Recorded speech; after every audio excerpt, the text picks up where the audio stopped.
Wondering why your CM5418 Espresso machine isn't brewing and the 1 cup and 2 cup buttons are flashing simultaneously? Don't worry, this is actually a safety feature designed to protect your machine.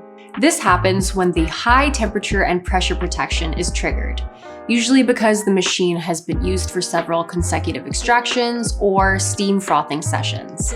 Here's how you can reset the system.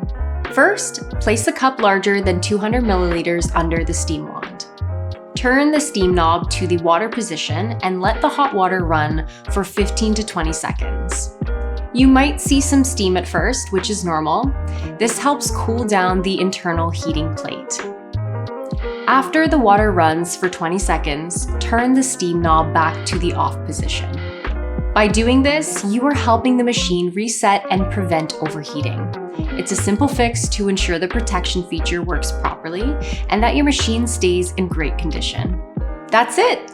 Your CM5418 Espresso machine is back to normal and ready to brew.